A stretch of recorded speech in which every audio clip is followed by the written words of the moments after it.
Pag-usapan natin ano ang pagkakaiba ng Mittimus Order at Commitment Order. Para sa mga nagnanais maging criminologist at para sa mga nagnanais na magkaroon ng mas maraming alam tungkol sa mga simpleng batas, ay manood lang kayo ng mga videos at pag-usapan natin sa mas pinadali at mas pinababaw na pamamaraan.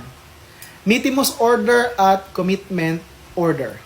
Mittimus Order is an order directing the transfer of a convicted person to prison to serve his sentence. Ibig sabihin, ito ay isang order na nag-uutos na ang isang convicted person ay dalhin na sa kulungan o sa piitan upang pagbayaran o upang bunuin ang kanyang sentensya. Mittimus Order. The purpose of Mittimus Order is for the service of final sentence. It is issued after conviction and after final judgment. If a certain person or convicted person is issued Mittimus Order, the destination is Bureau of Corrections or depende sa kung ano ang kanyang sentence. If less than 3 years, sa Jail Management and Penology, if 3 years and up sa Bureau of Corrections. The status of person in the Mittimus Order is convicted person. Ibig sabihin, napatunayan at nasentensyahan or yung nagkaroon na ng final judgment.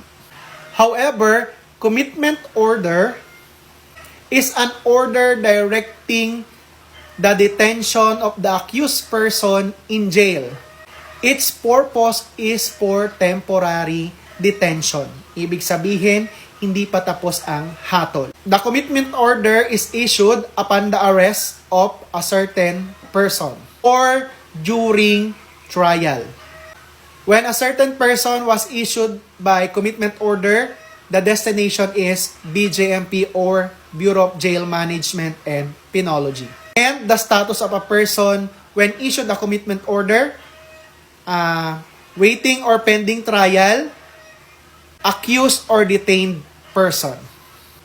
The key difference between Mittimus and commitment order: Mittimus is for service of final sentence or convicted, while commitment order is for detention. To make it clear, Mittimus Order already convicted and will serve the final sentence. Commitment order, pending trial, or temporary detention. Ako si 124, ang iyong certified kupal, nagpapaalala para mas maraming Pilipino ang makaalam ng mga simpleng paliwanag tungkol sa mga batas na dapat nalalaman ng mga sibilyan. I-like at i-share ang aking post dito sa TikTok, Facebook at sa aking YouTube account.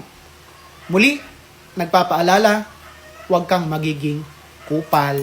Bro, kupal tots! Masakit pero may saysay. Tinutulungan ko kahit minsan mahirap tanggap.